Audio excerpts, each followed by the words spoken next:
Shalom Bapak Ibu Saudara, mari kita siapkan setiap hati kita untuk kita masuk dalam hadirat Tuhan.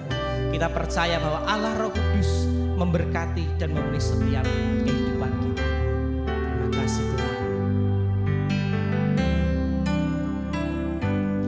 Allah Roh Kudus penuhi kami.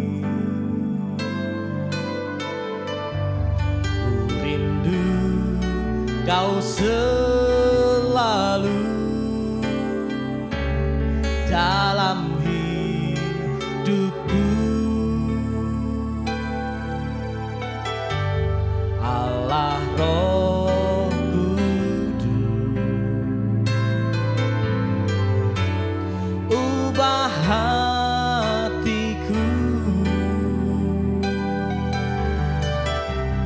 jadikanku sama lagu rindu hadiratmu. Ku sembah kudus,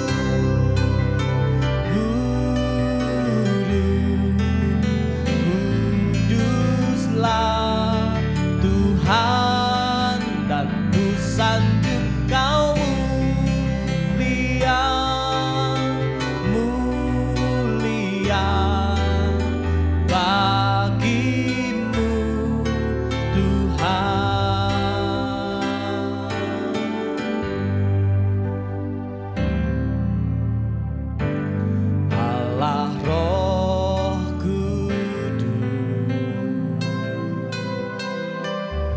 Penuhi kami, ku rindu Kau selalu dalam hidupku, Allah Roh Kudus,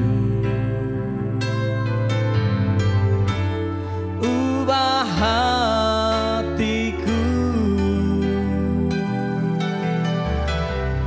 selikanku sama lagu rindu hadiratmu.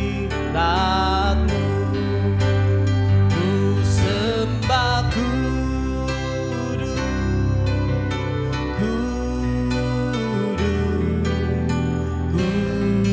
kuduslah Tuhan, dan ku sanjung Kau mulia, mulia bagimu Tuhan. Ku sembah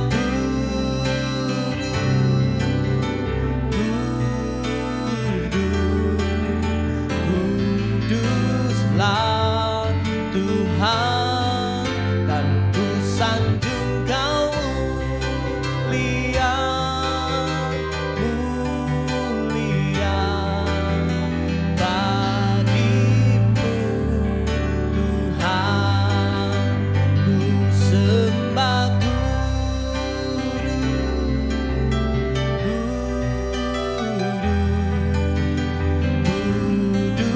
kuduslah Tuhan, dan ku sanjung Kau mulia,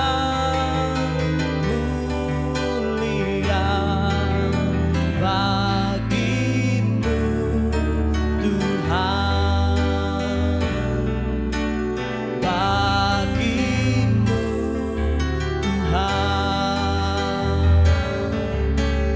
bagimu Tuhan.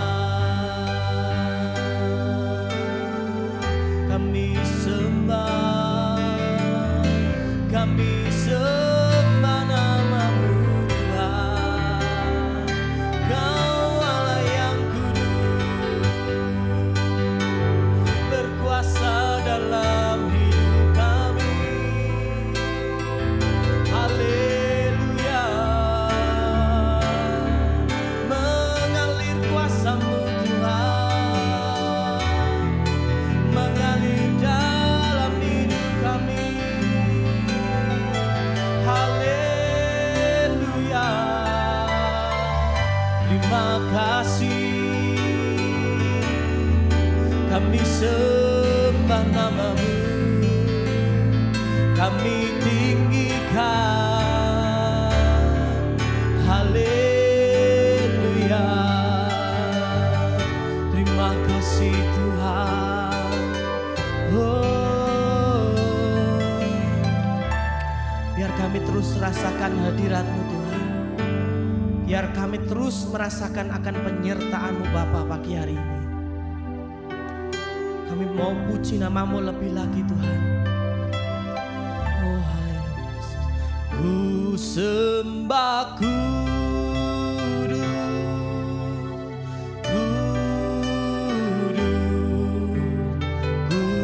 kuduslah Tuhan, dan ku sanjung Kau mulia, mulia bagimu Tuhan.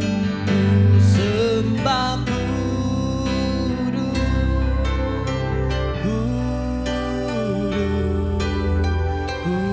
kuduslah Tuhan, dan ku sanjung Kau mulia, mulia bagimu Tuhan, bagimu Tuhan, bagimu Tuhan. Kami bersyukur Tuhan buat hadirat-Mu pagi hari ini.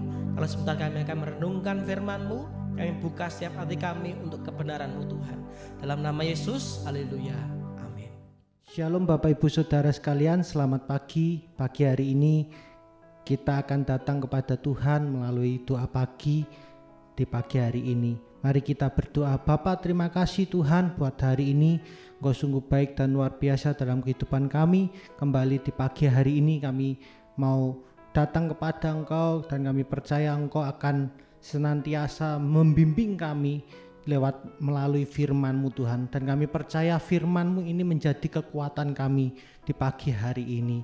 Terima kasih Bapa di surga, berikan hamba-Mu pewahyuan, sembunyikan hamba-Mu di belakang salib-Mu, biarlah hanya Engkau yang beracara pagi hari ini. Terima kasih Tuhan, di dalam nama Tuhan Yesus kami telah berdoa dan mengucap syukur. Haleluya, amin. Shalom Bapak Ibu Saudara sekalian, hari ini masih dengan tema yang sama, yaitu Allah Roh Kudus.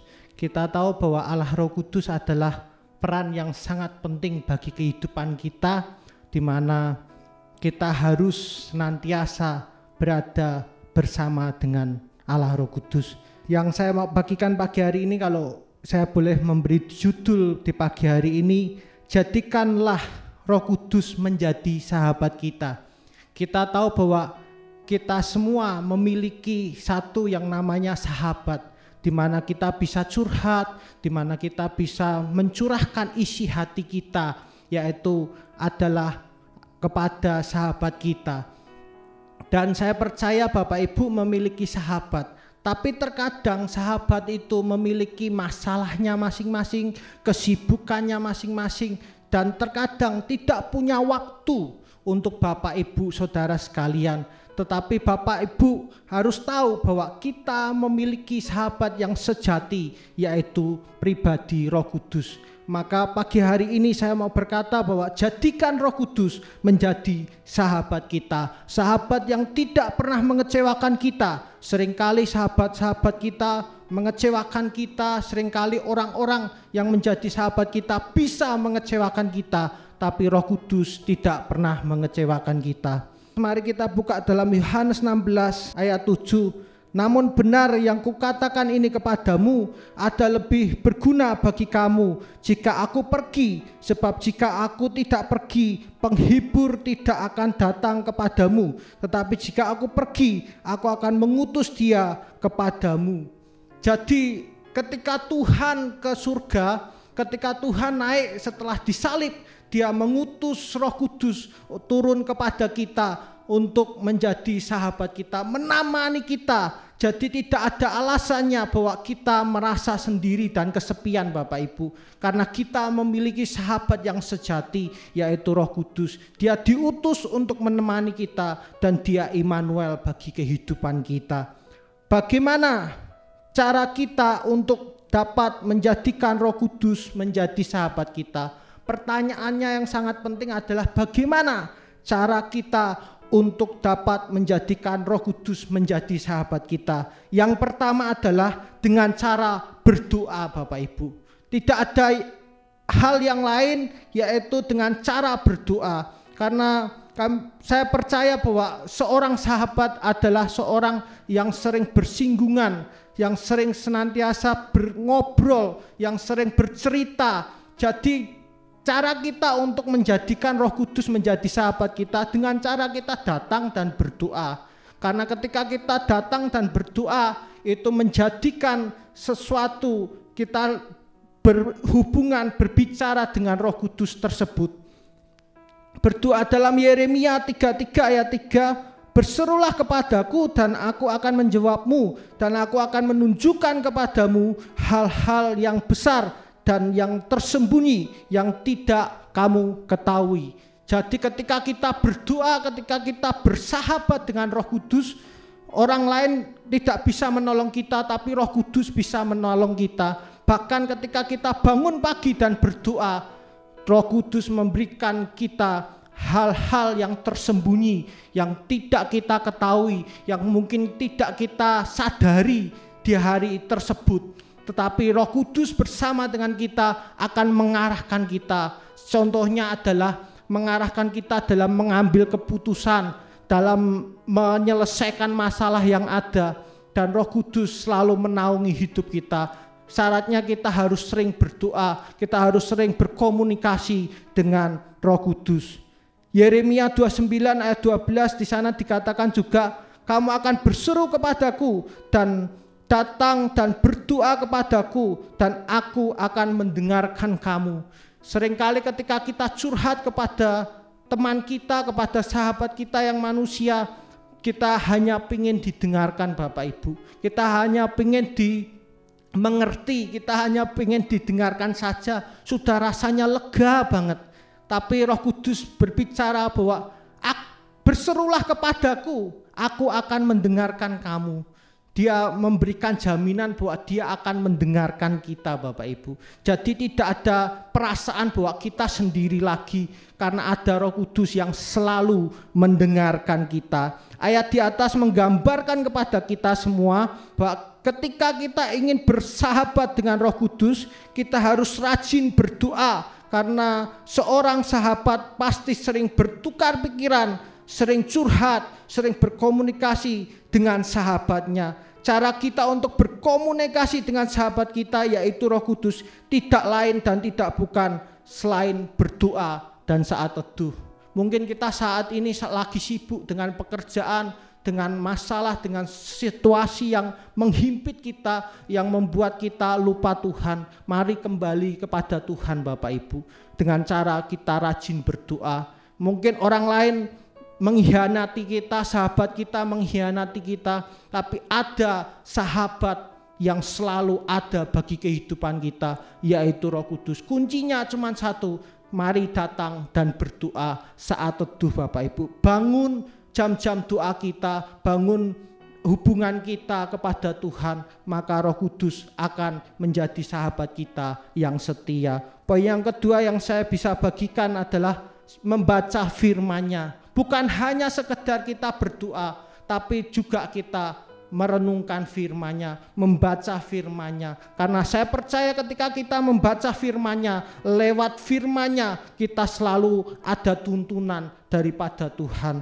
Lewat firman-Nya selalu Tuhan izinkan bahwa kita tidak pernah sendiri, pribadi yang selalu menyertai kita. Dan dalam firman-Nya juga berisi peraturan-peraturan dan ketetapan-ketetapan. Ketika kita membaca firman-Nya, hidup kita seperti dituntun setiap hari seperti ayat ini. Mazmur 119 ayat 105, Firman-Mu itu pelita bagi kakiku dan terang bagi jalanku. Jadi ketika kita membaca firman-Nya itu pelita. Pelita itu bukan langsung tahu hari depan gimana, langsung tahu hari ini gimana, tetapi pelita itu terangnya satu demi langkah kita akan dituntun melalui firman-Nya. Jadi ketika kita berdoa, ketika kita membaca firman Tuhan, kita tidak pernah sendiri, karena di dalam Alkitab mengajarkan kita bahwa Dia pribadi yang selalu menyertai kita. Yohanes 1 ayat 1 dikatakan, pada mulanya adalah firman, firman itu bersama-sama dengan Allah, dan firman itu adalah Allah. Jadi pada mulanya adalah firman, firman itu bersama-sama dengan Allah, dan firman itu adalah Allah. Jadi ketika kita senantiasa merenungkan firman-Nya, berdoa datang kepada Dia, kita tidak akan pernah sendiri karena ada Roh Kudus yang menjadi sahabat kita. Matius 1 ayat 23, sesungguhnya anak darah itu akan mengandung dan akan melahirkan seorang anak laki-laki, dan mereka akan menamakan Dia Immanuel, yang berarti Allah menyertai kita. Jadi Tuhan berjanji kepada hidup kita, kita tidak akan pernah dibiarkan sendiri Bapak Ibu. Kita memiliki sahabat yang sejati, yaitu Roh Kudus. Dikatakan Dia selalu menyertai kita. Jadi dalam firman Tuhan kita lebih dikuatkan bahwa sebenarnya kita tidak pernah sendiri. Ada pribadi yang selalu menyertai hidup kita dan menjadi seorang sahabat bagi kita, yaitu Roh Kudus. Kalau kita ingin menjadikan Roh Kudus menjadi sahabat kita, maka kita harus lakukan, yaitu memiliki kehidupan doa dan membaca firman-Nya dan merenungkannya. Maka saya percaya bahwa kehidupan Bapak Ibu Saudara sekalian dipimpin dan tidak pernah merasakan sendiri, karena ada Roh Kudus yang menjadi sahabat kita. Sekian yang bisa saya bagikan, mari kita berdoa. Bapa, kami bersyukur dan berterima kasih buat hari ini Tuhan. Kami percaya ketika kami menjadikan Roh Kudus menjadi sahabat kita, kita tidak pernah sendiri Tuhan. Tetapi dimanapun kita berada, di situ Engkau berada. Dan kami percaya bangun jam doa kami, bangun cara kami membaca firman dan merenungkannya. Kami percaya hidup kami tidak pernah kosong, karena ada Tuhan yang bersama dengan kami melalui Roh Kudus, memimpin kami, membimbing kami, dan kami percaya menyertai kami. Sahabat kami Roh Kudus, dan biarlah Roh Kudus itu diam di dalam kami. Terima kasih Bapa di surga, kami serahkan hidup kami sepenuhnya ke dalam tangan kasih kuasa Tuhan. Dalam nama Tuhan Yesus, haleluya. Amin. Selamat pagi, selamat beraktivitas. Tuhan Yesus memberkati.